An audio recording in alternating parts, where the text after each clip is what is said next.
Ako po si Miss Winnie at ito ang ating kwento. Hindi na bago sa aking kuya ang magpaiyak ng babae. Actually, naging habit niya na ito noon pa man na teenager siya. Madalas na nga siyang mapagalitan namin ni mama. Kung sino-sino na lang kasi ang nagpupunta sa bahay para ireklamo ang pagiging heartbreaker niya. Tuloy, binansagang playboy si kuya sa aming university. Halos lahat ng babae takot na mapaibig niya. Well, may mangilan-ngilan naman na sumusugal pero saksi ako nang matikman ni kuya ang karma na hindi niya inaasahan. Para lubos po ninyong maintindihan ang aking isasalaysay, nais ko munang magpakilala sa inyo. Ako si Darla, 20 years old. Ang kwentong ibabahagi ko po sa inyo ay nangyari 3 taon lang ang nakararaan. Bale, kababalik lang po lahat noon sa tinatawag na new normal pagkatapos ang malawakang lockdown dala ng COVID-19. Naninibago po ako. Mula sa pagkakakulong sa bahay, heto at balik eskwela na naman kami. Pero ang kuya ko parang nakawala sa kwadra. Ang dami niya kaagad na kasama, mga barkada niya. Nakikita ko sila na magkakaakbay at kanya-kanya na sa pagkukulitan. Tuloy hindi ko maiwasang mainis habang pilit na tinatago ang sarili sa isang sulok ng cafeteria. Bilin kasi ni mama, bantayan si kuya. Baka raw may paiyakin na naman siya at baka maireklamo na naman kami. Mukhang balik na naman sa pagiging gwardya ng kuya mo ah. Hay nako, sinabi mo pa. Nakakainis kaya. Alam mo yun, wala na akong kalayaan na magliwaliw sa buong eskwelahan dahil natatakot ako na may paiyakin na namang babae si kuya dito sa school. O bakit hindi mo pagsabihan ng kuya mo? Malaki na siya, hindi makatarungan na ikaw na lang ang laging umiintindi sa kanya. Alam mo naman kasi si mama, kulang na lang may mapaskil ng may favorite son sa noo niya kapag napag-usapan namin si kuya. Kailangan ako pa ang mag-adjust. Kailangan ako ang magbantay. Nakakainis. Alam mo kasi friend, piece of advice lang sa'yo ha. Huwag kang masyadong mabait. Magpasaway ka naman minsan para matakot ang kuya mo. So sa halip na siya ang bantayan mo, baka ikaw na ang bantayan niya. Hindi pa ako nasisiraan ng bait para gawin yun ano. Tsaka ayokong mabansagang pasaway. O siya. Ako naman ay nagbibigay lang sa'yo ng payong kaibigan. O paano, malapit na ang oras ng klase natin. Ayun, tsaka pa lang ako magiging free. Siyempre, hindi ko naman pwedeng pabayaan ang pag-aaral ko. So paano ba yan? Halika na, for sure papasok na din sa klase niya si Janus. Wika ni Selly at sinulyapan na lamang si kuya. Naging abala ko ng mga sumunod na oras. Gayunpaman, hindi ko pinababayaan ang mga priorities ko. Kailangan kasi may mai-report ako kay mama pag uwi sa bahay. Nakagawian ko na rin ito kaya sanay na ako. Kaso lang pagsapit ng uwian, nagulat ako nang sunduin ako ni kuya sa classroom ko. Oh kuya, anong ginagawa mo rito? Sinusundo ka. Bakit, bawal ba? Hindi naman bawal. Nakakapagtaka lang, hindi ba't may klase ka pa? Wala ang prof namin eh. May binilin lang sa subject teacher. Kaya sasabay na ako sa'yo pa uwi. Nagsikuhan kami ni Selly lalo na't napapansin kong may mali. Hindi kasi ko sinusundo ni kuya unless may nais siyang takasan. Maya-maya pa, narinig ko na nga ang sigaw ng isang pamilyar na babae sa likuran namin. Si Karen. Janus, ano ba? Tatalikuran mo na lang ba ako? Nasaan ang ipinalit mo sa akin? Nasa klaseng ito ba, ha? Pwede ba, Karen? Lubayan mo ako. Lubayan? Sa tingin mo ba ganun lang yun? Nakita na ng mama ko na hinalikan mo ako, tapos ganun lang yun? Oo. Alam mo kung bakit? Masyado kang mainhin. Pero nagbibigay ka naman ng motibo. Ayoko ng babaeng ganun. Ang kapal naman ng mukha mong pagsabihan ako ng ganyan. Porket nakuha mo na ang gusto mo. Kung makapagsalita ka, parang pagkababae mo ang kinuha ko ah. Gayong hindi naman. Tumigil ka nga. Nakakaya ka. Nagulat kami nang umigkas ang kamay ni Karen sabay lagapak sa pisngi ni kuya. Suminghap din ang ilan sa mga taong nakikiusyoso pati na ang mga professor. Marahil hindi sila makapaniwala sa dramang kasalukuyang nagaganap. Mukhang natauhan naman si Karen at paatras na lumayo kay kuya. Panay ang hingi niya ng dispensa. Nakesyo na bigla lang siya kaya nasampal ang kapatid ko. Kaso lang, Alam ko na ang susunod na gagawin ni Kuya. Kagaya nga ng aking inaasahan, binalya niya ang kamay ni Karen na nagtatangka pa sanang haplusin ang kanyang muka. I'm sorry, Janus. Hindi ko sinasadya. Nabigla lang ako. Mas lalo mo lang akong binigyan ng rason para hiwalayan ka. Janus, please, wag mong gagawin sa akin to. Mahal kita. Pasensya na. Hindi na kita mahal. Lahat ng yun naglaho nang sampalin mo ko. Ininsulto mo ako. Natural lang na makalimot ako. Wala akong pakialam. Kaya mula ngayon, layuan mo na ako. Hiwalay na tayo. Napaatras kami nang makita namin na halos maglupasay sa makintab na hallway ang babae. Hawak niya ang laylayan ng uniform ni Kuya. Mistula kaming nanonood ng telenovela kung saan sila ang mga bida. Girl, ano na? Hahayaan mo na lang bang maiskandalo ang kuya mo? Damay ka dyan for sure. Si Kuya naman kasi. Janus, please! Huwag mo akong iiwan! Hindi na yata ako mabubuhay kapag wala ka! Huwag ka ngang maging desperada. Hindi na kita gusto. Tigilan mo na ako. Naglupasay ang babae sa sahig.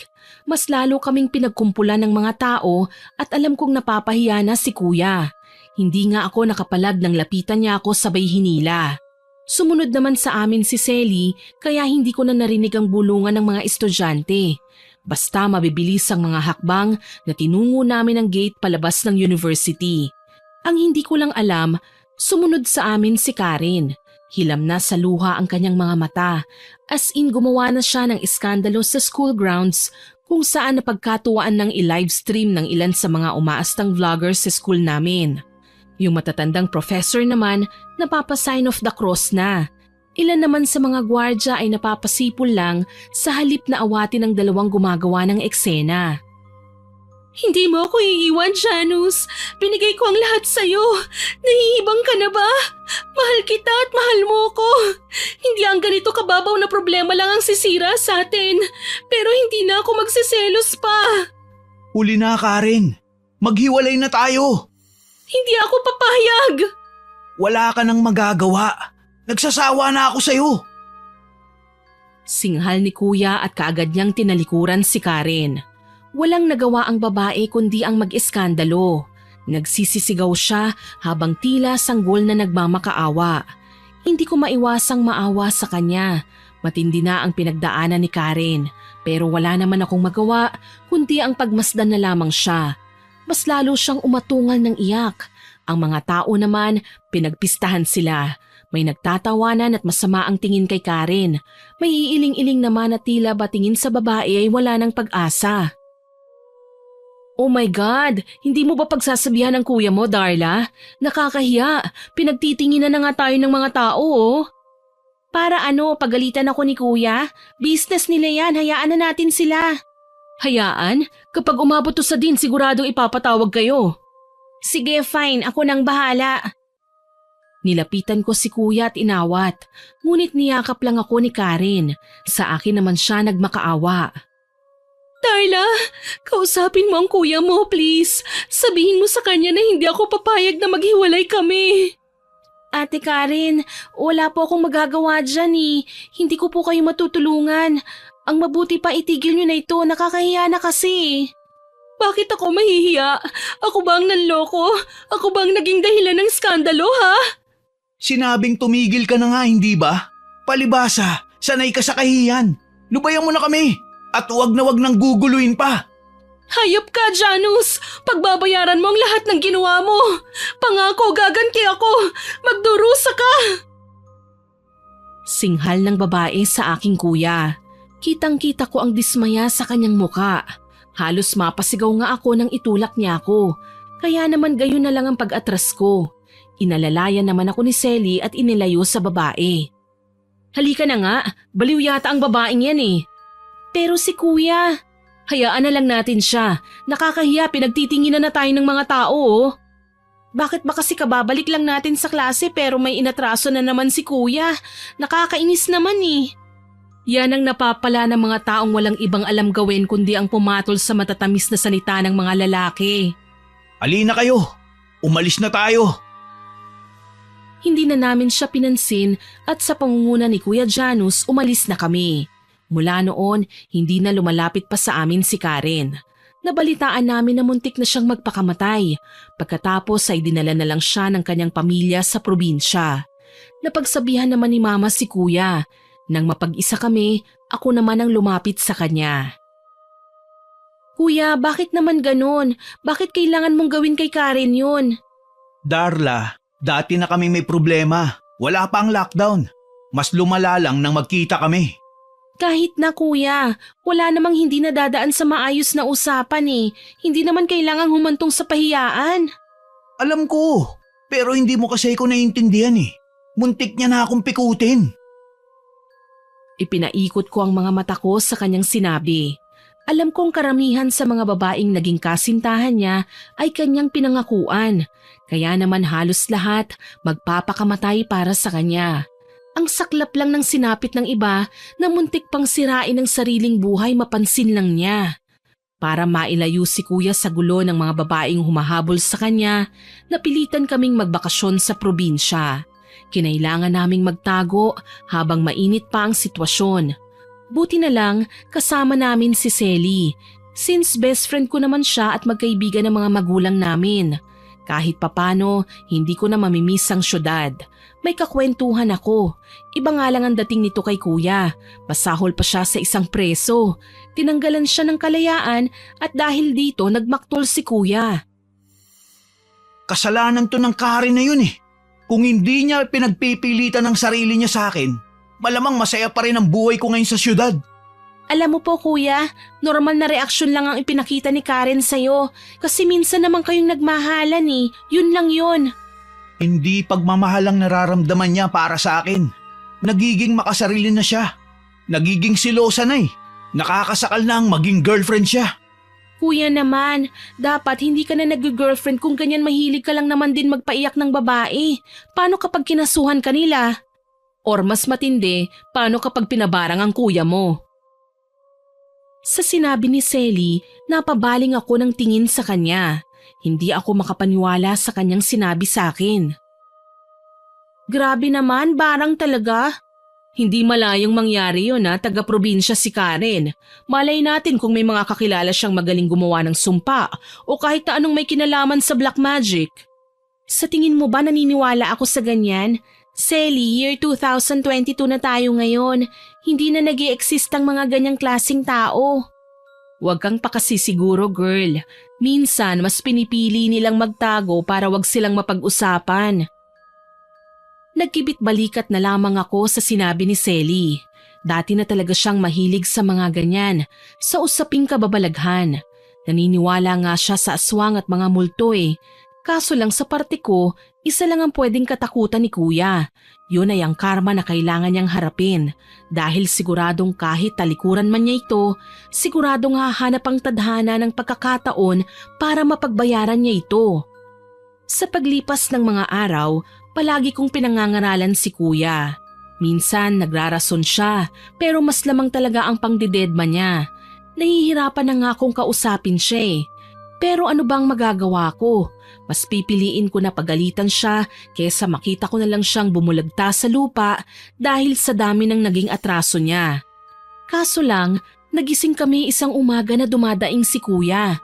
Kaya naman kaagad ko siyang dinaluhan para malaman kung ano bang nararamdaman niya.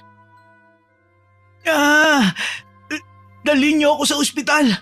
Ang sakit ng tiyan ko. Ano ba kasing kinain mo, Janus? Wala naman akong kinain. Umaga pa lang, di ba? Hindi pa nga tayo nag-aalmusal eh. Bakit namimilipit ka sa sakit, Kuya? Nag-aalala na kami sa'yo eh. Ang mabuti pa, dalhin na lang natin talaga ang kuya mo sa ospital. Baka may infection lang siya o ano. Sa huli, dinala nga namin si Kuya sa pagamutan. Inasikaso naman siya ng mga nurse sa emergency room pero nagulat kami nang makalipas pa ang ilang minutong pagsusuri, nagtatakang lumabas ang doktor. Wala silang nakitang diferensya kay Kuya. Walang sakit at walang kahit na anong sintomas na nagsasabing may iniinda siyang hindi maganda.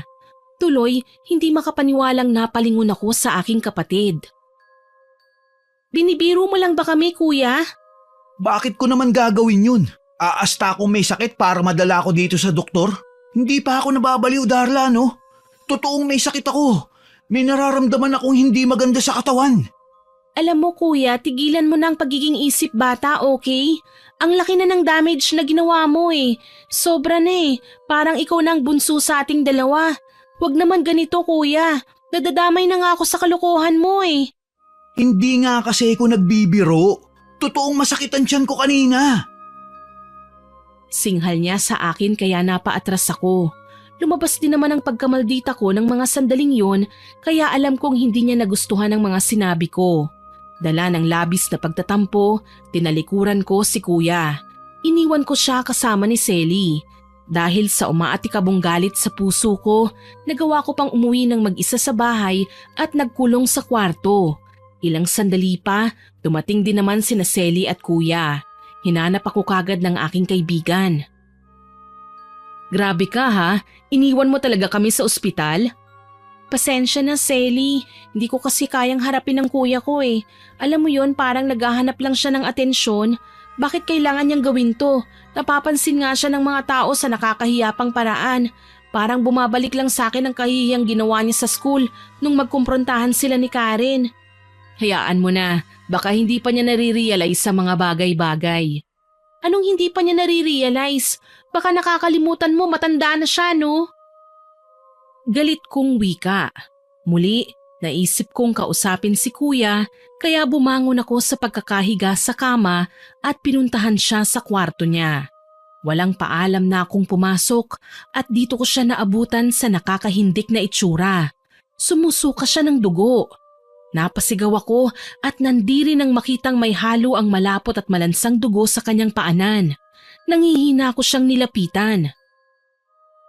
Ayaw mo kasing maniwala sa akin, Darla. Sinabi ko naman sa'yo, may nararamdaman nga akong masakit. Hindi ko lang alam kung saan banda sa tiyan ko ang hinahalukay. Diyos ko, kailangan ka naming dalhin ulit sa ospital, kuya. Hala, anong nangyari? Kailangan natin siyang ibalik sa mga doktor, Selly. Natataranta kong sigaw. Ilang sandali pa, sakay ulit kami ng sasakyan pabalik sa pagamutan. Sa totoo lang, mas nakakapagod ang bumiyahe ng walang pahinga kaysa sa ganito dahil may kalayuan pa naman ang ospital sa aming lugar. Palibhasa nasa probinsya kami kaya hindi kaagad naaasikaso at lalong walang ambulansya na nakakaresponde kagad sa oras ng emergency. Dito na na-confine si kuya. Ang sabi ng doktor, may viral infection daw ang kapatid ko kaya nagsusuka ng dugo. Pero sa totoo lang ayokong maniwala. Para kasing hindi naman kapanipaniwala eh.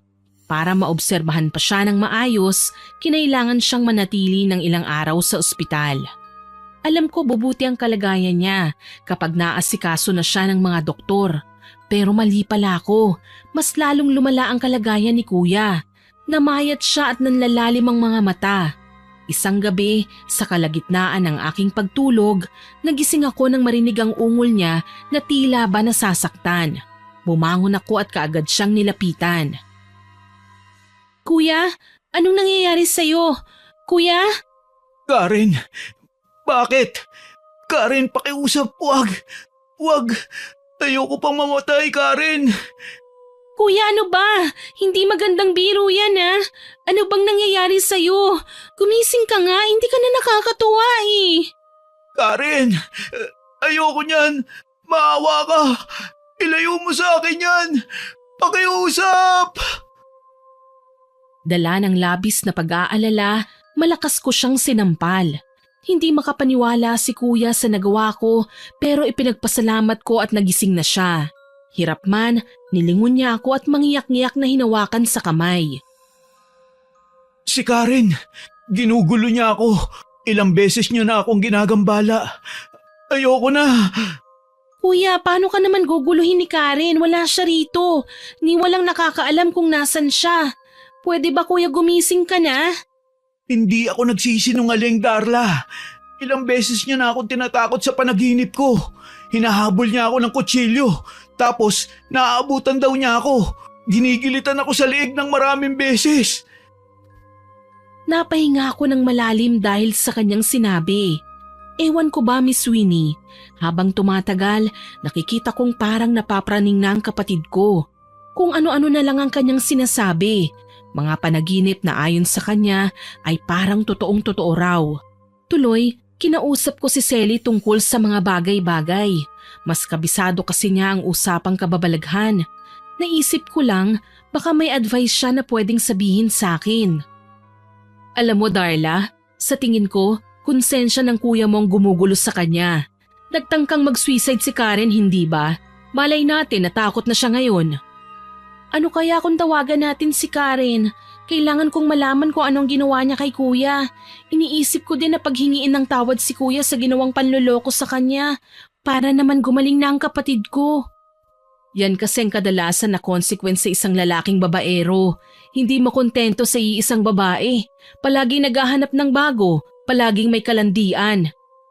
Alam kong may kasalanan si kuya, pero hindi naman ibig sabihin nun masama na siya at walang karapatang magsisi. Kahit na, tsaka lang naman kasi bumabanat sa pagganti ang karma kapag nakakaramdam na ng pagsisisi, tsaka pa sila nagdurusa. Kaya nga nag-aalala ako sa kanya. Paano na? Hindi naman pwedeng lagi na lang may sakit si kuya. Paano niya mapupuntahan si Karen kung kritikal ang kalagayan niya? Taga saan ba ang Karen na yan? Sa pagkakaalam ko mula kay kuya, taga norte ang babaeng yun. Siguro kailangan magpagaling na muna ang kapatid ko. Kung totoo man ang sinasabi mo tungkol sa mga barang na yan, siya ang magdadala sa atin kay Karen dahil minsan na siyang nakapunta sa bahay nila. Mabuti pa nga. Tapos hihingi siya ng tawad at mangangako na hindi na uulitin pa ang kanyang ginawa. Tumango ako at sumang-ayon sa sinabi ni Selly. Yun naman talaga ang dapat kapag nagkasala ang isang tao Kailangan maghanap ng paraan para humingi ng tawad. Inalagaan namin si kuya hanggang sa kahit papaano bumuti na ang kanyang pakiramdam. Halos 1 linggo din siyang nanatili sa ospital. Nang makauwi kami sa bahay, pinagpahinga namin siya ng mga ilang araw at kinausap tungkol kay Karen. Kuya, pwede ba kitang makausap? Tungkol saan? Tungkol kay Karen. Hindi na siya dapat na pinag-uusapan. Nakalimutan mo na ba? Matagal na kaming hiwalay. Alam ko naman po yun, kuya. Ilang buwan na ba simula nang lumayo ka sa kanya? Alam ko lumalamig na din ang ulo mo, kumakalma ang galit. Pero ang pagpapatawad, lalo na kung humingi ka ngayon, napakadaling ibigay basta nagsisisi ka. Ano bang gusto mong ipunto? Puntahan po natin si Karen, humingi ka ng tawad sa kanya. Malakas kasi ang kutob ko na hindi lang basta normal na karamdaman ang dumapo sa'yo. Sa tingin ko binarang ka niya. Hindi nga lang halata kasi nga ilang buwan na kayong hindi nagkikita. Hindi ko kayang gawin ang gusto mo. Baka bigyan na naman niya ng mali siya ang paglapit ko sa kanya. Baka isipin niya, ako na naman ang may kailangan sa kanya. Kuya, pwede bang ibaba mo muna ang pride mo kahit ilang sandali lang? Hindi kasi magandang tignan na nagmamalaki ka pa kahit mahina ka na at ikaw rin naman ang may kasalanan. Hindi mo naman kasi ko naiintindihan Kuya, hihingi lang po tayo ng tawad sa nagawa mo kay Karen. Yun lang yun. Pagkatapos lalayo na tayo, hindi na natin siya guguluhin ulit. Pangako. Sigurado ka ba dyan? Kailan ba naman ako nagsinungaling, kuya? Tsaka hindi na tayo mahihirapan na magbiyahe. Sanay si Selly na mag-drive ng malayo kaya wag kang mag-alala. Yon ang sinabi ko kay kuya para wag na siyang tumanggi pa. Makalipas nga ang 3 araw, bumabiyahe na kami papunta sa probinsya ni Karen. Si Kuya Janus mismo ang naging guide namin papunta doon. Sobrang layo na pala nila Karen sa kalsada. Mula kasi sa highway, kailangan pa naming maglakad ng halos 2 oras paakyat ng bundok para lang makarating sa bahay nila. Mabuti na lang, kilala sa probinsya ang pamilya nila. Kilala palang hilot ang kanyang tatay at marami-rami ng buntis na napaanak. Humantong kami sa isang medyo liblib na bakuran kung saan si Karen mismo ang sumalubong sa amin. Karen, salamat naman at nandito ka. Anong ginagawa niyo rito? May gusto lang sana akong sabihin sa'yo, Karen. Sasabihin? O baka naman gusto mo lang makasigurado na patay na ako? Pasensya ka na, Janus, pero hindi mangyayari ang gusto mo. Tapos na akong magpakabaliw sa'yo. Mawalang galang na, Karen, pero hindi kasi kami nagpunta dito para dyan. May sasabihin lang talagang importante si kuya. Ano naman yon? Sabihin nyo na, marami akong ginagawa at sinasayang nyo lang ang oras ko. Kaagad namang lumapit si kuya kay Karen. Lumuhod. Maya-maya lang nakikita ko ang kanyang pagpapakumbaba. Malaki ang naging atraso ko sa'yo, Karen. Pero sana, mapatawad mo ko. Sana mabuhay ka ng masaya sa piling ng lalaking tunay na nagmamahal sa'yo. Mali ka, Janus. Ikaw sana ang lalaking yun eh. Kaso lang hindi mo man lang ako binigyan ng pagkakataon na patunayan ang sarili ko sa'yo. Para sa'yo masama ako, selosa, nakakasakal. Hindi mo lang kasi maintindihan na gano'n ang pagpapakita ko ng pagmamahal. Pero sige, hahayaan na kita. Hindi na kita guguluhin pa. Salamat, Karen. Hindi mo lang alam kung gaano kahalaga sa akin ang pagpapatawad mo. Mapait nang ngumiti si Karen. Pero alam ko makakaramdam na ng katiwasayan si kuya dahil sa sinabi ng dalaga. Sigurado gagaling na siya ng tuluyan sa kanyang sakit. Napalingon naman ako kay Selly na noon tahimik lang na nakahalukip-kip sa isang tabi. Pinagmamasdan sina kuya at Karen. Alam kong para sa kanya, isa na naman itong kaartihan. Hindi kasi naniniwala sa love si Selly eh. Minsan na rin siyang nasaktan at ayaw nang maulit pa. Okay ka lang ba? Oo naman, bakit mo naitanong? Mukhang bad mood ka kasi eh. Napagod ka ba sa pagdadrive? Hindi naman, naaartehan lang ako sa kanilang dalawa. Papasok sa isang relasyon tapos iiyak at mag-iiskandalo kapag nasasaktan. Ang masaklap pa doon, damay tayong lahat sa kagagahan nila. Sinabi mo pa, kaya nga ako ayoko nang pumasok sa relasyon eh. Baka mamaya hindi lang ganito ang makita ko. Tumalikod ako at nagpunta na lang sa isang tabi. Sumunod si Selly sa akin. Hinayaan na muna namin na mag-usap ang dalawang dating magsing-irog. Ilang sandali pa, nakita namin na palapit na si Karen sa amin.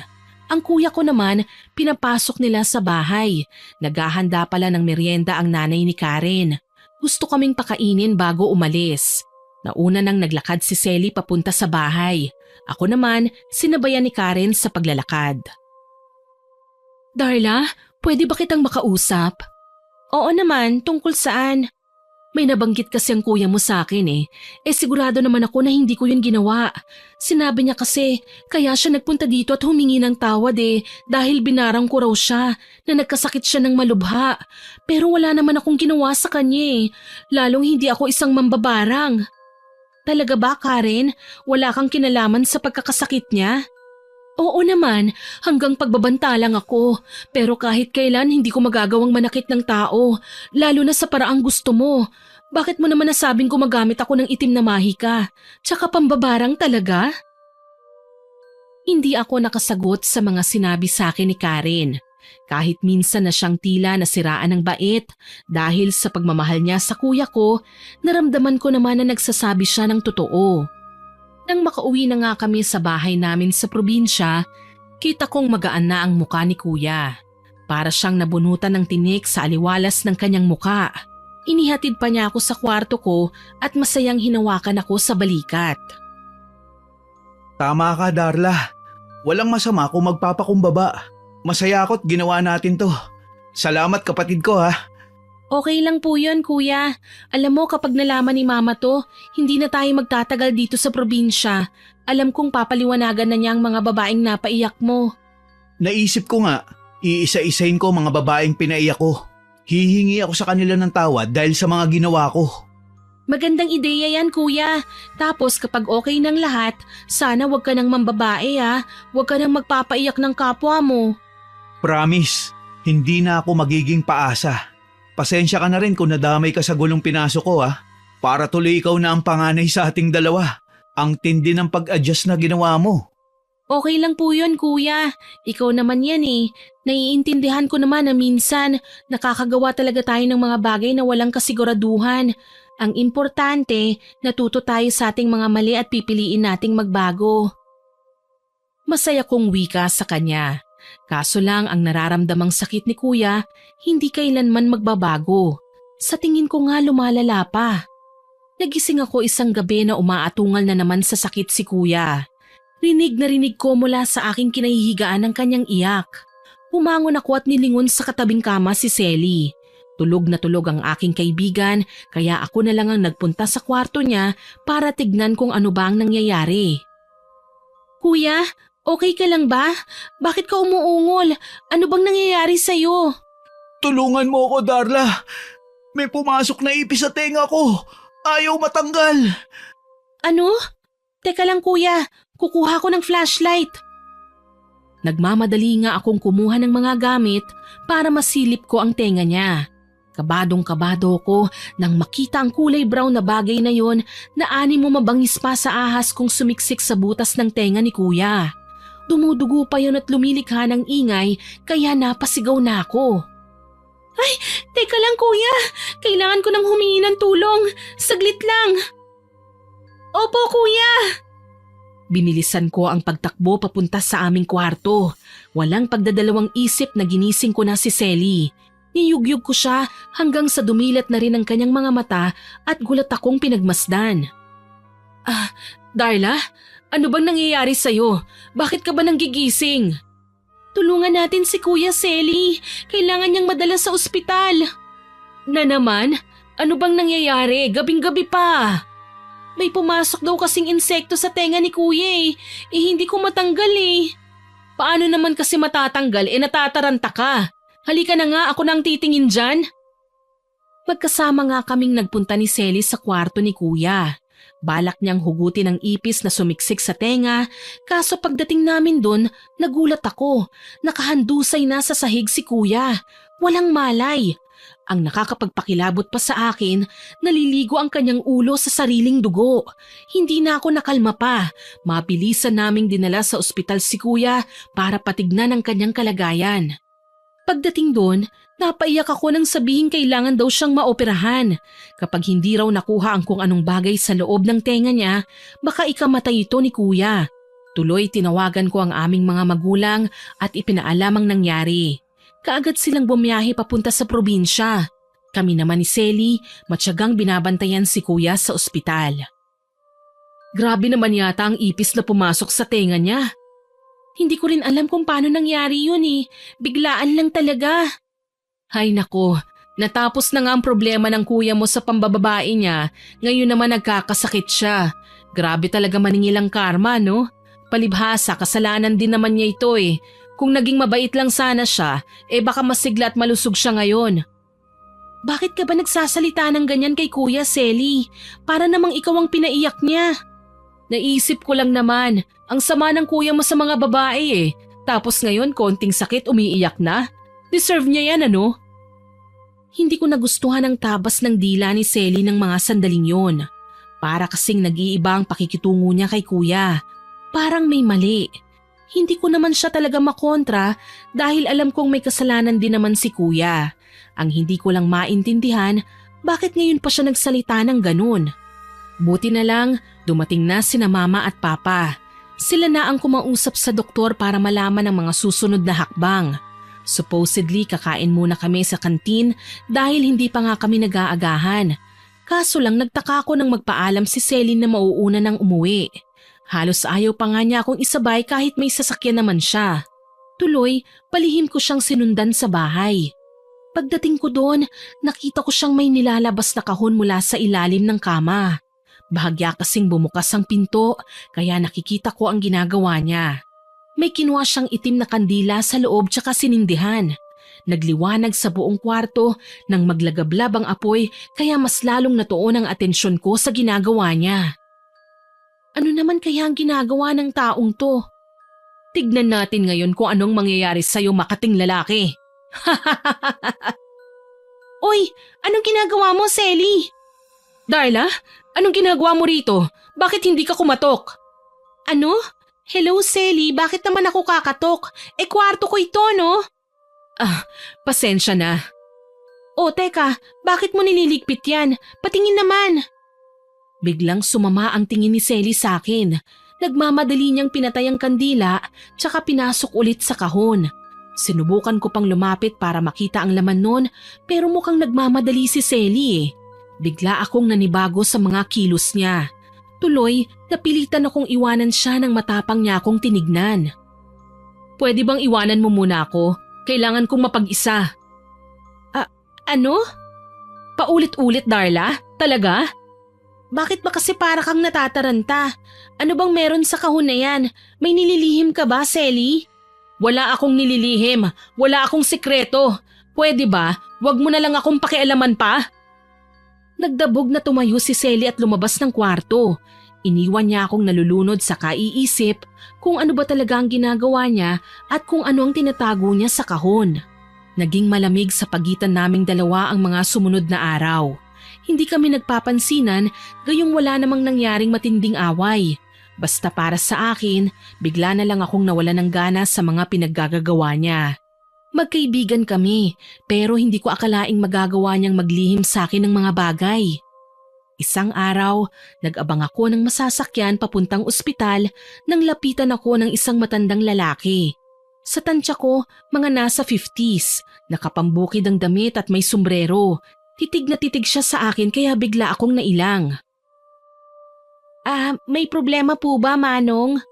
Wala naman, Iha. Ay, bahay mo ba yung nasa likod? Opo, bahay ng mga magulang ko. Bale, dyan po kami nag-i-stay ngayon. Bakit po? Masama ang pakiramdam ko sa bahay na yan. Parang may nagtatagong madilim na aura. Madilim na aura? Paano naman po ninyo nasabi yan? Wala po dyan ang kuya ko, nasa ospital po. Tapos ang kaibigan ko lang naman po ang kasama ko dyan. Ganun ba? Para kasing may presensya ng barang sa loob ng bahay na yan. Natigilan ako sa kanyang sinabi. Barang. Dati ko nang naririnig ang salitang yan. Nung unang nagkasakit si kuya. Kaso lang, paano ko mapapatunayan ang tungkol sa bagay na yun? Gayong hindi ko naman kabisado ang mga gawain ng pambabarang. Napakamot ako sa ulo at muling tumingala sa harapan ng bahay. Wala sa loob si Selly.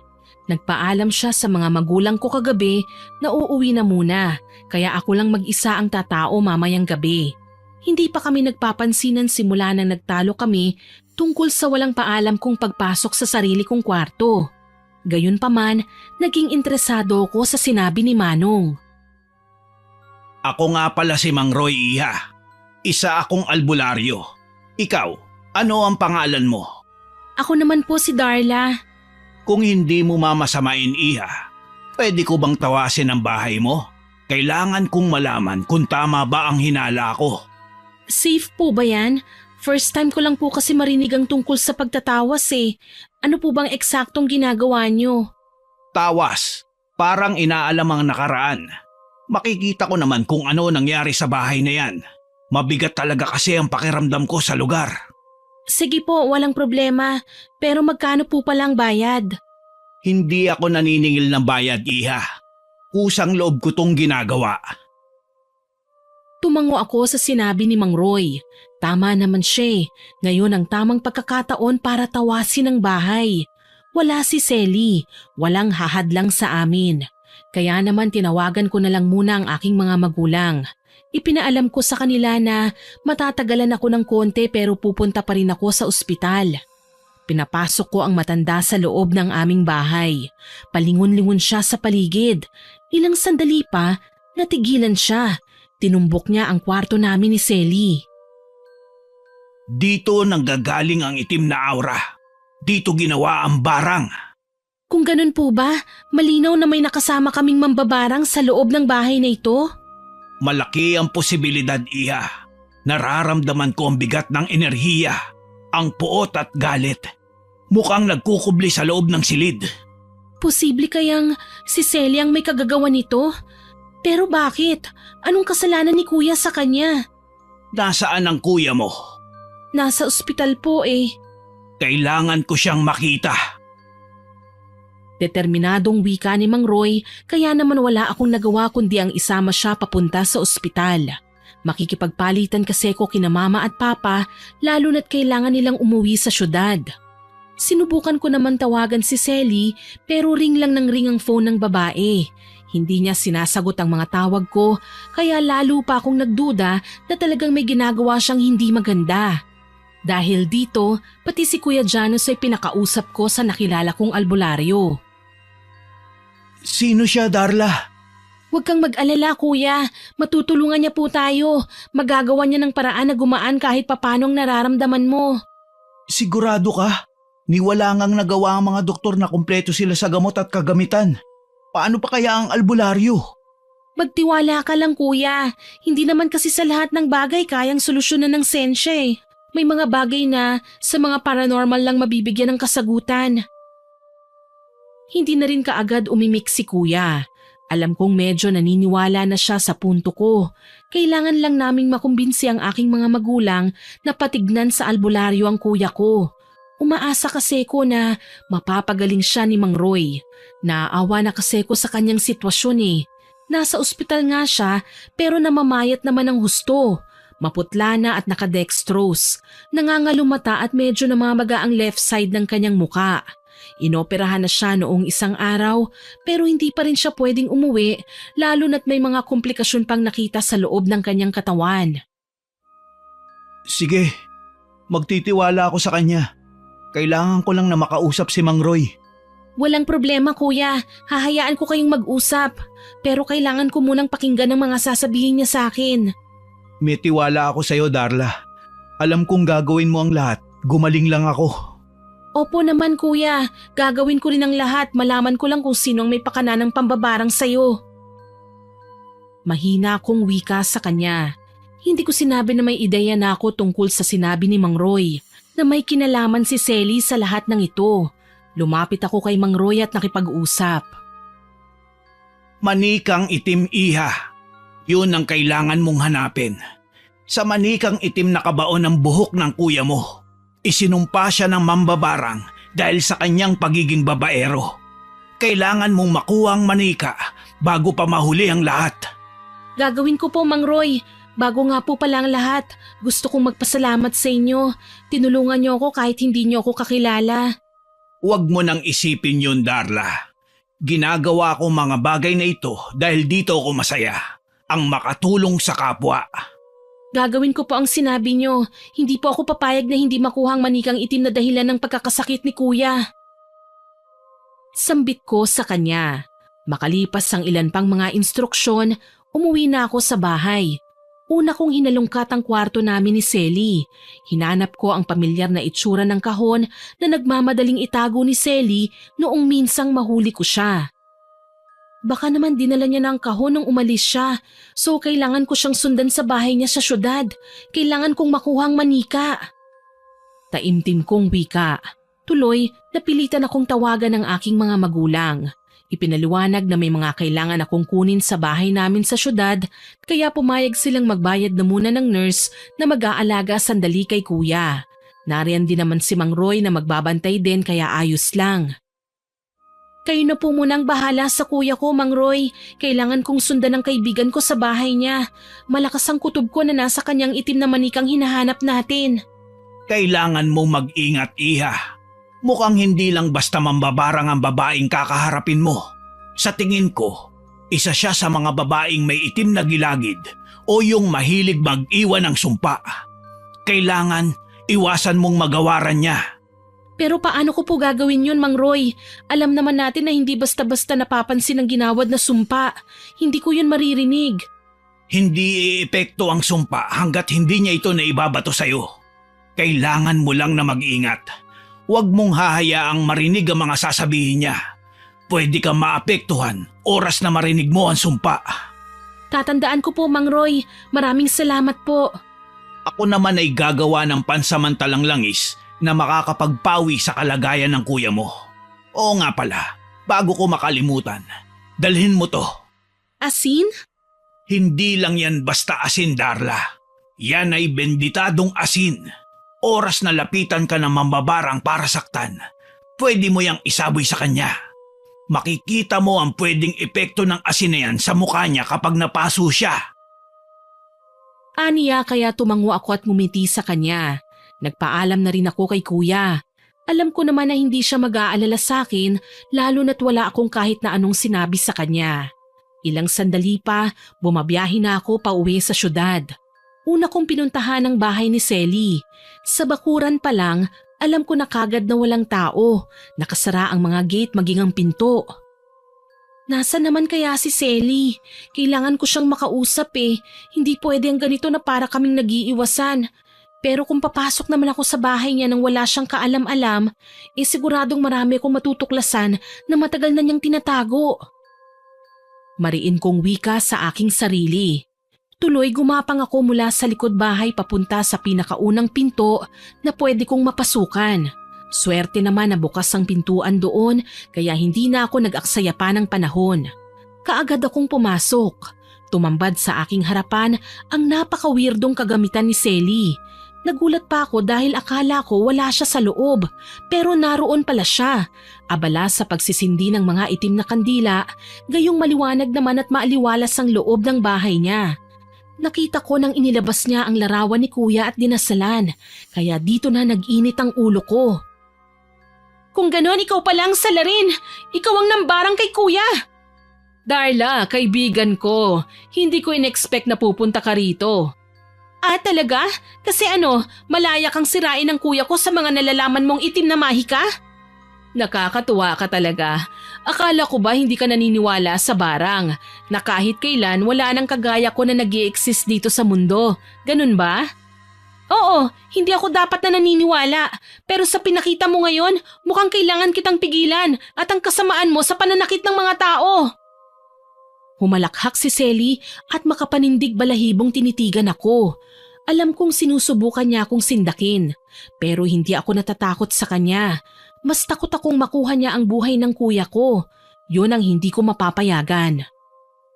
Best friend naman, binibigyan ko na ng pabor ang kuya mo. Kapag namatay siya, hindi na siya hahabulin pa ng mga babaeng pinaasa niya. Ano bang nasa isip mo? Bakit kailangan nating humantong sa ganito? Hindi naman ikaw ang niloko ni kuya. Hindi naman ikaw ang sinaktan. Oo, hindi nga ako. Pero naaalala ko sa katauhan niya ang lalaking minsan nang sumira sa puso ko. Ang babaw mo naman, Selly. Ilang beses ko bang sasabihin sa'yo, hindi naman yun si kuya. Magkaiba sila ng ex mo. Wala akong pakialam. Ang mahalaga lang sa akin ngayon ay makaganti sa lahat ng kabaro niya. Pwes hindi ko mapapayagan ng bagay na yan. Singhal ko sa kanya. Marahas ko siyang nilapitan at pinaghihila ang lahat ng mga gamit niyang nakakalat sa paligid. Binasag ko ang mga garapon na may mga lamang insekto, pinunit ang libreta at binasa ang mga telang may nakasulat na mga sumpa. Pinagpuputol ko ang mga nakasinding kandila kaya mistulang binagyo ang buong silid. Hindi siya makapaniwala na magagawa ko yon, pero kailangan kong maging matapang eh. Tuloy, nasapo ni Selly ang kanyang ulo sa labis na panggagalaiti. Pagbabayaran mo ang pagiging pakialamera mo! Humanda ka! Hindi ako natatakot sa iyo, Selly. Kahit nagbagong anyo ka pa bilang isang demonyo, lalabanan pa rin kita. Talaga ba? Sige, kung talagang matapang ka, pwede tayong magkasubukan. Nagmamadali kong isinaboy sa kanya ang asin na ibinigay sa akin ni Mang Roy. Paunti-unti lang naman na hinahagis ko sa kanya, pero kita ko kagad ang epekto ng pagkakapaso niya. Gayon na lang ang pagsigaw ni Selly. Ah! Anong klaseng asin yan? Nakakapaso! Ano ka ngayon? Halika dito! Ikaw naman ang humarap sa parusa ko! Marahas kong hinila si Selly papunta sa isang sulok at iginapos. Hindi ko na pinansin pa ang bawat sigaw niya dahil nagmamadali ko nang hinanap ang itim na manika. Hinalughog ko ang lahat ng gamit niya sa loob. Wala akong pakialam kahit sigaw pa siya ng sigaw. Ni hindi ko na nga pinansin pa ang pagpupumiglas niya dahil sa tuwing nagtatangka siyang kumawala ay bigla ko naman siyang nasasabuyan ng asin. Ano ba, Darla? Pakawalan mo ako rito! Hindi mo ako dapat na ikinukulong! Anong hindi? Deserve mo yan, uy! Dapat lang sa'yo yan, manatili ka dyan! Kapag ako nakawala sa pagkakagapos ko rito, talagang iiyak ka sa ganti ko. Ang tanong, makakawala ka pa ba dyan? Muling naging bayolente si Selly at sinubukan na tanggalin ang sarili niyang gapos. Kaso nga lang, alam ko naman na mahihirapan siya lalo na't sinigurado kong mahigpit ang pagkakatali ko sa kanya. Hindi siya makakaalis hanggat hindi ako ang nagpapalaya sa kanya. Lumipat ako sa itaas para mahanap ang manika. Iniwan ko si Selly dahil mas mahalaga na makuha ko ang talagang kailangan ko rito. Kaso lang, hindi ko naisip na magkakaroon pa pala ng pagkakataon si Selly na gawaran ako ng sumpa. Nagulat na lang ako nang basta na lang akong bumagsak nang maramdaman ko ang matinding pananakit ng tiyan. Galit kong nilingon si Selly. Anong ginawa mo sa akin? Bakit? Ano bang nararamdaman mo? May masakit? Ha? Hayop kang mambabarang ka! Pinagsisihan ko nang naging kaibigan kita! Aba, wag ka namang ganyan. Hindi kita magiging kaibigan kung hindi dahil sa paglapit-lapit mo sa akin, hindi ba? Sira ka ba? Broken-hearted ka nun. Nilapitan kita kasi naaawa ko sa'yo. Tapos ito pang igaganti mo sa inalok kong pakikipagkaibigan sa'yo? Tumahimik ka! Hindi ako nakakaawa! Wala ka nang magagawa dahil ganun ka na talaga! Nagulat ako nang sumigaw siya sa pagkakasabi ko sa kanya ng mga katagang yun. Walang kahirap-hirap niyang natanggal ang gapos sa kanyang mga kamay. Masakit ba, Darla? Sayang, akala ko pa naman magiging kaibigan kita habang buhay. Kaso lang, ikaw pa pala ang unang susuway sa mga gusto ko. Hindi tama ang ginagawa mo. Masama ka. Ano naman ngayon kung masama ako? Bakit? Mabait ba ang kuya mo? Ang mga kagaya niya? Hindi ka Diyos para parusahan siya. Wala akong pakialam. Napasigaw ako nang basta na lang akong lapitan ni Selly at sinabunutan. Sinigurado niya na mahahawakan niya talaga ang may kahabaan kong buhok. Nagpumiglas ako at sinipa naman siya sa tiyan. Natumba si Selly at napaigik sa sakit kaya nagmamadali naman akong bumangon. Kaagad ko siyang dinaganan at sinakal. Talagang nakahanda akong patayin ka, traidor ka! Hindi kita mapapatawad! Lahat gagawin ko makaganti lang sa'yo! Ikaw ang hayop! Wala kang utang na loob! Ilang beses kitang pinagtanggol at niligtas! Ito pa ang igaganti mo sa akin? Magbabayad ka! Nagsabunutan kami ni Selly at hindi ako nagpatalo. Ginamit ko ang lahat ng aking lakas para magawa siyang labanan. Hindi ko rin siya hinahayaang makapagsalita ng mga katagang may halong sumpa sa takot na baka umusal na naman siya ng kung anong laban sa akin. Basta tinatagan ko na lang ang loob ko para magawa kong ilayo ang sarili ko sa kanya. Mabuti na lang may natanaw akong flower vase sa isang tabi. Walang habas na pinukpok ko yun sa kanyang noo kaya nawalan siya kaagad ng malay. Muli, iginapos ko siya at sinigurado na hindi na makakawala pa. Dali-dali akong nagpunta sa kanyang kwarto. Hindi ako makapaniwala nang makitang hindi lang si kuyang binarang niya. Marami pang iba. Nanginginig na kinuha ko ang itim na manika na nasa loob ng isang hugis parehabang kahon. May nakasulat na pangalan ni kuya sa bandang dibdib nito kaya nakakasigurado kung sa kanya nga yun. Kaagad akong umalis ng bahay nang makuha ko ang aking kailangan. Sininghalan pa ako ni Selly pero hindi ko na siya pinatulan pa. Pakawalan mo ako, hayop ka! Hay naku, Selly, kahit umiyak ka pa ng dugo, hindi ka na makakaalis pa dyan. Habang buhay ka nang makukulong. Paalam sa'yo! At nagmamadali ko na siyang tinalikuran. Mabilis akong bumalik sa aming tinutuluyan sa probinsya. Sigurado naman ako na hindi na babalik pa si Selly sa amin. Takot lang niyang makuyob ng mga taong galit sa mga kagaya niya. Ilang oras din akong bumiyahe hanggang sa makarating ako ng ospital. Patakbo kong tinungo ang kwarto ni kuya. Naabutan ko siyang natutulog habang si Mang Roy naman nakabantay lang sa aking kapatid. Mang Roy, nakuha ko na! Paano si Selly? Huwag kayong mag-alala, hindi na siya makakawala sa kinaroroonan niya ngayon. Maayos siyang nakagapos sa bahay niya. Huwag kang pakasisiguro, iha. May kamandag ang kanyang bibig. Kaya niyang pakawalan ng sarili niya. Alam ko naman po yun, pero heto lang ang mahalagang kinuha ko, ang manika. Sa bahay niyo kailangang isagawa ang ritual. Matatawagan mo ba mga magulang mo, iha? Nagkausap na kami nung magpunta sila rito. Sinabi ko sa kanila ang tunay na kalagayan ni Janus at naniniwala naman sila sa akin. Kailangan lang nating ilabas sa ospital ang kuya mo. Gagawin ko po, Mang Roy. Kaagad ko ngang ginawa ang pakiusap ni Mang Roy. Kinausap ko sina mama at papa kaya nagpunta din sa ospital at kinausap ang doktor. Napagbigyan kagad ang pakiusap namin na ilabas si kuya. Sakay ng wheelchair nang ilabas namin siya ng ospital. Kay laki na ng pinagbago ni kuya. Masahol pa siya sa nagkaroon ng sakit na cancer. Halos makalbo na ang kanyang buhok sa gamot na tinuturok sa kanya. Ang sabi kasi ng mga doktor, may malalang sakit si kuya at kailangan niyang isailalim sa regular na gamutan. Kaso ayun nga, hindi naman siya gumagaling. Saan tayo pupunta, Darla? Uuwi na tayo sa bahay, kuya. Sa tahanan na natin ka magpapagamot. Ayos lang ba sa'yo? Oo naman. Mas mabuti nga yun para hindi na ako mababad sa gamot. Pagod na ako, Darla. Ayoko na. Gusto ko nang magpahinga. Kuya, huwag mong susukuan ang buhay mo, ha? Gagamutin ka pa ni Mang Roy. Kaya sana tatagan mo pa ang loob mo. Hindi ka pwedeng sumuko. Pero pagod na ako. Isa pa, alam ko naman na gusto na din ng mga tao na mawala ako eh. Huwag mong sasabihin yan, kuya. Nandito pa kami ng pamilya mo. Hindi naman po ako papayag na may mangyaring masama sa'yo eh. Kami nila mama at papa. Alam ko. Kaya nga ako nahihiya sa inyo. Kasi ako na lang ang palaging nagbibigay ng sakit ng ulo sa inyo. Pabigat lang ako. Hindi ko naman po iniisip yon, kuya. Kapatid kita at mahalaga ka sa akin. Gagawin namin ang lahat para sa'yo. Dahil sa sinabi ko, umiyak si kuya. Hindi man lang siya nahiya kahit sandali. Kahit pinagtitinginan na kami ng mga tao. Na kahit kalalaki niyang tao ay hindi niya na iniisip ang sasabihin ng iba. Kaya naman tahimik ko na rin pinunasan ng luha ko.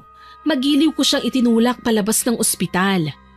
Pagdating ng bahay, naghihintay na ang aming mga magulang, kasama si Mang Roy.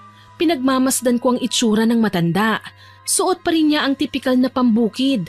May nakatapal na dahon sa kanyang noo na pinalibutan niya ng kulay puting panyo. Mabuti naman at nandito ka na, Janus. Huwag kang mag-alala. Susubukan nating tanggalin ang sumpa na binigay ni Selly sa'yo. Si Selly? Pero bakit? Anong kasalanan ko sa kanya? Wala akong ginawang mali sa kanya. Yun na nga po, kuya. Dahil sa pagiging broken-hearted niya, nilahat niya ang mga babaerong lalaki at kasama ka na doon. Hindi niya dapat ginawa sa akin to. Dapat kung sinong may kasalanan sa kanya, yun ang ginantihan niya. Nabulag si Selly sa nadarama niyang galit, kuya. Para sa kanya, lahat ng kasalanan ng dati niyang boyfriend, kasalanan na ng lahat ng lalaking nagpaiyak sa mga babae. Napayuko si kuya sa aking sinabi. Inalalayan namin siya pahiga sa kama. Si Mang Roy naman, sinimulan na ang pag-aayos ng kanyang mga gamit. Habang ginagawa yon, hindi ko mapigilang mapalingon sa may bintana. Parang may nakasilip mula sa labas eh. Tila ba naghahanap ng mapapasukan. Nagpaalam ako kina mama na isasara ko lang ng maayos ang pinto. Pumayag naman siya. Kaagad akong tumungo sa sala, sa kusina, pati na sa likod bahay. Dito na ako nataranta nang makitang nasa labas si Selly, magulo ang buhok, tila hindi na natutulog, maraming kalmot sa katawan at nawawala na sa sarili. Ibalik mo sa akin ang manika! Bakit ko naman gagawin yon? Hindi pa ako nasisiraan ng bait, Selly! Hindi yun sa'yo! Wala akong pakialam! Umalis ka na! Tumawa lang si Selly dahil sa aking sinabi. Naalarma pa ako nang matanaw siyang dumampot ng bato at binato ang aming bintana. Nabasag ang salamin kaya napaatras ako. Kinuha ko ang kutsilyo at nang gigigil na sinamaan siya ng tingin. Umalis ka na kung ayaw mong tumawag ako ng pulis! Talaga? Pulis lang ba ang pangontra mo sa akin? Oo, dahil naniniwala ako na magagawa pa rin ng Panginoon na tanggalin ng mga masasamang tao kagaya mo. Oo, aamin ako, naging kampon ako ng dilim, pero dahil yon sa mga kagaya ng kuya mo at hindi ako makakapayag na dumami pa ang lahi ng mga taong kagaya niya. Napasigaw ako nang magawa nga niyang makapasok sa loob ng bahay namin. Tila siya baliw na inatake ako at sinabunutan. Wala akong nagawa kundi ang magsisisigaw at humingi ng tulong. Mabuti na lang natulungan ako kagad nila mama at papa. Inawat nila si Selly at iginapos sa isang tabi. Mas lalo pang ginanahan na magwala ang babae. Sa tingin niyo ba mababawi niyo pa ang barang na binigay ko sa kuya mo? Mamamatay siya! Hindi na siya kailanman maibabalik pa sa dati! Walang yakang babae ka! Walang kasalanan si kuya! Papatayin ko ang lahat ng mga babaero! Isinusumpa ko sila! Huwag kang masyadong makampante, Selly. Hindi ka magtatagumpay sa mga gagawin mo. Ako ang pipigil sa'yo. Natahimik ako nang makita kong naglabas ng langis si Mang Roy at ipinahid niya sa noo ni Selly. Gayon na lang ang pagsigaw ng babae, para siyang napapaso. Gayon pa man, wala siyang magagawa kundi ang magpumiglas. Maayos kasi siyang nakagapos at nakikita siya ni kuya. Nangihina man, walang nagawa si kuya kundi ang mabagal siyang kinausap. Bakit kailangan nating humantong sa ganito, Selly? Nagtiwala kami sa'yo. Kaibigan ka ng kapatid ko. Nagtataka ka pa kung bakit? Gayong makasalanan ka naman? Kahit na, hindi mo ako dapat ipahamak ng ganito. Hindi naman ako lalaking nanloko sa'yo eh. Wala akong pakialam. Ang mahalaga lang sa akin, huwag ka nang mabuhay pa. Nagulat ako nang sampalin siya ni Mama. Galit siyang kinumpronta. Sa dami ng magagandang bagay na nagawa namin kay Selly, alam kong nanlulumo din siya sa kanyang mga natuklasan. Sino ba naman ang magiging masaya kung malamang binarang ng pinagkatiwalaang tao ang kanyang anak? Malamang wala namang gustong mangyari yun. Tumabi ako at inayos ang nagulo kong buhok. Sa mga oras na yon, nilubayan na ni Mang Roy si Selly. Si kuya naman ang hinarap niya. Gamit ang manika, dinasalan niya ito at pinahid sa katawan ni kuya. Nagulat ako nang makitang dahan-dahang nagbago ang kulay ng balat ng manika, nawawala na ang pagiging itim nito. Para bang hinuhugasan nito ang sumpa na nakababad doon. Napansin ko din na bumubuti ang kalagayan ni kuya. Nawawala na ang panaka-naka niyang daing na alam kong nararamdaman niya dahil sa pamamaga ng iba't ibang parte ng kanyang katawan. Kuya, ano nang nararamdaman mo? Ayos ka lang ba? Masakit ang buong katawan ko, Darla. Para na akong mamamatay. Kuya, huwag kang magsalita ng ganyan. Magtiwala tayo sa Panginoon. Magdasal tayo, kuya. Pangako, kapag gumaling na ako, hindi ko nagugustuhin pang magpaiyak ng babae. Magbabago na ako. Hindi na ako magiging sakit sa ulo. Huwag kang mag-alala, kuya. Susuportahan ko ang gagawin mo. Magiging okay din ang lahat. Maawa ka sa mga magulang natin. Alam kong sobra na silang nalulungkot dahil sa mga nangyayari sa'yo. Umiyak si kuya dahil alam kong tila nawawala na siya ng pag-asa. Nakikita naman kasi namin na medyo nahihirapan na si Mang Roy sa kanyang ginagawa. Tagaktak na ang pawis niya sa buong muka. Para bang ipinaalam na ng katawan niya na matinding enerhiya ang kailangan niyang ilabas para malinis ang manika at matanggal ang karamdamang inilagay ni Selly sa kapatid ko. Ilang sandali pa, nakita ko nang ibinabad ni Mang Roy ang manika sa planggana na may lamang tubig at asin. Dito nakita ko ang naglabasang insekto. Sa tenga, ilong at bibig. Nandiri ako, kahit ba sabihin pa nating laruan lang naman yun. Yun kasi ang klase ng laruan na ginagamit sa pagpatay ng tao. Ano pong nangyayari, Mang Roy? Dahan-dahan ang lumalabas sa mga insektong nakabaon sa manika. Yan din ang nagpapahirap sa kuya mo, Darla. Oras na maubos na ang mga yan. Asahan mong gagaling na ang kuya mo. At si Selly naman ang maghihirap. Tulong! May gumagalaw sa loob ng katawan ko. Ayoko na pakiusap. Hindi ko na talaga kaya. Kuya, please relax ka lang. Alam ko pong masakit pero kailangan mong lakasan ang loob mo. Huwag kang mag-alala, iyo. Kaunti na lang. Mawawala na din ang sakit. Magtiwala ka. Ipikit mo ang iyong mga mata. Indahin mo na muna. Alam kong kailangan mong pagdaanan ang lahat ng ito dahil masyado nang matagal nang nakabaon sa katawan mo ang mga insekto. Diyos ko, tulungan mo po ako. Kailangan pang mabuhay ng kuya ko. Ilayo niyo po siya sa kapahamakan. Mahal na mahal namin si kuya. Huwag niyo po siyang hayaang mawala. Darla, iha, silipin mo nga ang manika. Sige po, Mang Roy. Ginawa ko nga ang inuutos sa akin ni Mang Roy. Sinilip ko ang manika sa planggana. Nagulat ako dahil nagkulay brown ng tubig at naging malinis na ang manika. Parang binabad sa klorin dahil nawala ng pagkaitim niya. Lumutang din ang mga insekto. May ipis, alupihan at bulate. Hindi ako makapaniwala sa mga nakita ko. Literal na lumabas sa mga bagay na dahilan ng pagkakasakit ni kuya.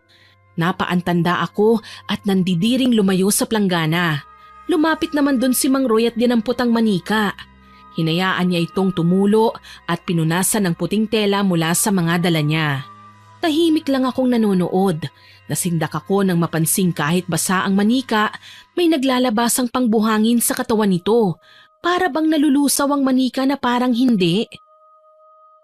Diyos ko, bakit may buhangin pa sa manika? Kaya naman pala nahihirapan ang kuya mo. Nakalublob din sa dagat ang manikang ito. Mabigat ang dala niyang karamdaman na kahit anong gamot pa mula sa ospital ang iturok, hindi siya kailanman gagaling. Sa halip, mamamatay pa siya ng madalian. Grabe na talaga ang kasamaan ni Selly. Hayaan mo na. Lilipat din naman ang sumpa sa kanya, lalo na't sa kanya galing ang manika. Paliwanag sa akin ni Mang Roy. Ipinakita nga niya ang mangyayari. Piniga niya ang kamay ng manika at gayon na lang ang sigaw ni Selly. Umuungol ang babae sa sakit kaya naman napatingin ako sa kanya. Pinili kong tanggalin ang emosyon ko sa muka at matapang ko siyang tinignan. Masakit ba, Selly? Bakit niyo ibinalik ang sumpa sa akin? Nasaktan lang ako! Gumanti lang ako! Wala naman sana akong pakialam kung gumanti ka eh. Pero sinira mong tiwala ko, Selly. Kinaibigan kita. Anong ginawa mo? Sinaktan mo ang kuya ko. Kahit na, akin ang manikang yan. Kung hindi mo yan kinuha, baka marami pa akong babaerong napatay ngayon. Ito ang tatandaan mo, Selly. Hindi mo na masasaktan pa ang kuya ko, kahit na kailan. Sinampal ko siya na ikinasigaw niya. Nang mga sandaling yon, nagpatawag na rin sila papa ng pulis. Hindi ko alam kung paano nila naipakulong si Selly, pero hindi na kasi siya nakalabas ng presinto. Doon niya lalong ininda ang kanyang sakit. Si Kuya Janus naman kahit mahina ay nagpapagaling na rin ng dahan-dahan. Araw-araw naman siyang dinadalaw ng albularyo. Alam kong hindi pagagaling kaagad si Janus. Pero unti-unti namang magiging maayos ang kanyang pakiramdam. Kalaunan, babalik na din siya sa dati. Malaking bagay po itong ginawa niyo sa amin, Mang Roy. Maraming salamat po sa lahat ng tulong niyo. Kasiyahan kong makatulong, Iha. Alam mo kasi, may ipagtatapat ako sa'yo. Ano po yun? Matagal ko nang kilala si Selly. Ang mga magulang niya ay dating mambabarang sa probinsya namin. Nagawa ko lang silang talunin kaya nagpalipat-lipat sila ng lugar. Hindi ko na nga alam kung ano na nangyari sa kanila at si Selly na lang ang nakikita ko. Gayunpaman, ginamit niya pa rin ang kahusayan niya sa pambabarang para pumatay ng tao. At tawag ito ng konsensya sa puso ko na kailangan ko siyang pigilan. Tumango ako sa kanyang sinabi. Baka lang kasi hindi naging maganda ang kapalaran ni Selly kaya siya naligaw ng landas. Baka kailangan ko siyang intindihin. Tuloy, napilitan akong dalawin siya sa kulungan. Ayaw niya akong kausapin. Kung hindi siya nagwawala, tumatanggi siyang lumapit sa akin kaya napilitan akong umalis. Ayon sa abogado niya, magagawa niyang ilabas si Selly sa kulungan dahil sa kondisyon nito. Ilang araw pa ang nakalipas, nalaman kong na-confine sa ospital si Selly. Mahina na ang katawan niya. Alam kong may kinalaman ito sa sumpa na binigay niya noon kay kuya. Kasabay kasi ng kanyang panghihina ay ang paggaling naman ng kapatid ko. Dadalaw ako kay Selly, kuya. Sasama ka ba? Oo, Darla. Gusto ko rin siya makausap. Gusto ko, magkapatawaran na kami para naman maayos na ang lahat. Gusto ko man magalit sa kanya. Alam kong nabulag lang siya sa matinding galit at sakit. Dapat siyang iniintindi. Maraming salamat po, kuya. Kahit papano magiging masaya si Selly dahil alam niyang mapapatawad mo na siya. Yun naman talaga ang dapat, hindi ba? Saka tinuruan tayo ni na mama at papa na huwag magtatanim ng sama ng loob sa kapwa natin. Lalo na kapag alam nating wala na silang kalaban-laban. Tama. Nang araw na yon, dinalaw namin si Selly. Sa isang pampublikong ospital siya na confine. May nakakabit na swero sa kanyang palapulsuhan. Maputla at mahina na siya. Kung gaano kamiserable ang itsura ni kuya noong nagkasakit siya, mas matindi ang sinapit ni Selly. Kay bilis niyang naging butot balat. Halos hindi na rin siya makapagsalita, pero ng mga sandaling yun, nakipag-usap sa amin si Selly. Puso sa puso. Patawarin mo ako sa nagawa ko, Janus. Alam kong mali yun, pero nagpabulag ako sa galit. Nakalimutan ko na pamilya na ang itinuring niyo sa akin. Hindi ko man lang inisip na ako din ang magsisisi sa huli dahil sa ginawa ko. Wala yun, Selly. Lahat naman tayo nagkakamali. Kailangan lang natin matutunan ng lahat ng yun at pagsikapang wag nang ulitin. Tama si Kuya Selly. Tsaka magkakaibigan pa rin naman tayo eh. Hindi ko kinakalimutan ang pinagsamahan natin. Bakit napakabuti niyo pa rin sa akin? Hindi niyo kinakalimutan ang lahat ng pinagdaanan natin. Pinatawad niyo pa rin ako. Yun naman talaga ang dapat, hindi ba? Ang mahalaga, natuto ka na sa mga pagkakamali mo at pagsikapang wag na itong gawin ulit. Kita mo naman ako, hindi ba? Nagbago na ako. Hindi na ako mambababae. At ikaw din, kuya. Magsilbing aral na sa'yo na ang mga babae ay dapat minamahal at hindi sinasaktan. Tatandaan ko, Darla. Hindi naman ako papayag na ikaw man ay lolokohin din ng ibang lalaki. Siguradong bubugbugin ko sila. Nagtawanan kami ni kuya. Alam ko naman na seryoso na siya ngayon sa karelasyon niya. Sa katunayan, sa dami ng naging kasintahan niya noon ay ngayon lang siya nagpakilala ng babae sa aming bahay. Higit sa lahat, masaya kami para sa kanya. Hindi lang namin inaasahan na magiging magkaibigan pa rin sila ng ex niyang si Karen. Masaya ako para sa iyo, Janus. Alam kong iingatan mo ang girlfriend mo ngayon. Salamat, Karen. Hindi ko akalain sa dami ng mga nagawa ko sa'yo, gagawin mo pa rin ang mga bagay na ito. Naiintindihan mo pa rin ang ginawa ko. Masaya din ako para sa'yo. Napapangiti akong pinagmasdan si Karen na hinahaplos ang kanyang maumbok na tiyan. Buntis na si Karen at ikakasal na sa bago niyang kasintahan. Bumisita siya sa amin para imbitahan kami sa nalalapit nilang pag-iisang dibdib. Walang kasing saya ang mga nangyari sa mga buhay namin. Alam kong sa paglipas ng mga araw, patuloy din kaming matututo at hindi na kami makakalimot. Totoo ang karma. Ito ang consequence ng lahat ng gagawin natin, mabuti man o masama. Kaya bago tayo mag-isip ng mga gagawin, kailangan nating tignan ang mabuting bunga ng bawat desisyon natin sa buhay. Tiyakin na walang maaapektuhan lalo na sa ating mga pamilya. Oo nga pala, ninong at ninang kayo ng magiging anak namin ha. Huwag kayong makakalimot. Pwede ba yun? Alam naman namin kung saan kayo nakatira. Gusto mo nga sumama na kami ngayon sa inyo eh. Tama, kami na magkakatay sa gagawing lechon. Wala namang problema doon. Ang tanong, nakahanda na bang mga regalo nyo? Hay nako, oras na para maging galante ka, kuya.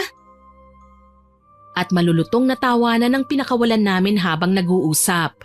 Sa ngayon may asawa na po si Kuya Miss Winnie. Ako naman malapit nang makapagtapos at kasalukuyan ding masaya sa boyfriend ko. Pinayagan ako ng mga magulang ko na makipagnobyo, lalo na't mabait naman ang lalaki at mapagkakatiwalaan. Si Selly ay namatay noong kasagsagan ng bagyong Odette. Alam kong hindi lamig at takot mula sa malakas na bagyo ang kinamatay niya, kundi ang lumalala niyang sakit na hindi na naagapan pa. Malungkot na ipinahayag sa amin ni Mang Roy na ganun daw talaga ang consequence na kahaharapin ng isang mambabarang. Gayunpaman, hindi namin siya pinabayaan. Binigyan namin siya ng maayos na libing at regular naming dinadalaw sa sementeryo. Siya ang isang halimbawa ng pangyayaring hindi naman masama ang magsisi sa masamang gawain, basta na naising magbago at wag nang uulitin pang magkamali. Hanggang dito na lamang po. More power po sa inyong channel at God bless. Sana po ay nagustuhan niyo ang aking ibinahaging kwento. Pero bago ko po tapusin ito, hindi ito makukumpleto ng walang shoutout. Shoutout po sa kaibigan natin at katim natin na si Ang Hukom. Makinig din po kayo sa channel niya. Salamat attorney sa pagko-comment.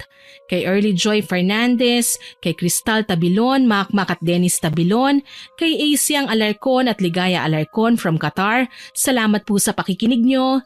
Kay Bads Esteban, kay Mary General Rhea Batiduan, kay Sir Franklin Valdez, kay Jenny Lynn Jacobe, kay Jenny Ann Canciller, kay Angel Villa, kay Elinjoy Reanzares na magbe-birthday po ngayong September 8 at kay Jenilyn Peralta na magbe-birthday naman po ngayong September 16. Advance happy birthday po sa inyo. Shoutout din po kay Chloe Abalos, kay Raniela Escarda. Hello din po sa mga nasa LJ Talipapa na sina Juliet Ramirez, Lenny Ramirez, Grace Siling, Nanay Feli, Tatay Angkwan, Perla, Janjan, Lian, Jamin, Berto at Arjan. Kay Michelle Alejandro na nag-comment po sa ginahasang kapitbahay upload, ang sabi niya, "Hay nako Cindy, walang puwang ang awa sa mga hayok sa laman. Ayan tuloy." Nako salamat po sa pagko-comment ma'am. Kay Kimberly at Kirben Espanyola, kay Francisco Neng at kay Jeremy Saranillo Francisco, kay Aaron John Fernandez, kay Sweet Corn, kay Elizabeth Dunca from Pampanga, kay Sir Ernesto Esparza, kay Maria Tess Nape, kay Irene Romasasa at kay Joselito de la Peña, kay Joan Hore at kay Shirley Lanohan, sa anak po ni Sir Roberto Crimen na si Apple, hello sa'yo, kay Eden Parducho na lagi pong masipag na mag-comment sa upload natin, thanks po ma'am, kay Ma'am Senaida Hubert, hello din po sa Besueña family, kay Josephine Marcaida, kay Irene Benavides, kay Glenna Lagdon, kay Irene Bangoy at kay Jessa Borja. Salamat po sa inyong lahat na nag-comment at nakinig. Abangan niyo po sana mga susunod ko pang upload. Huwag din po ninyong kalimutang mag-subscribe, like, share and comment sa mga upload natin. At para po mabilis nyong makita kung may bago tayong upload, pindutin niyo lang po ang notification bell. Aasahan ko pa rin po ang inyong suporta. Muli ako po si Miss Winnie na nagpapasalamat sa inyong pakikinig.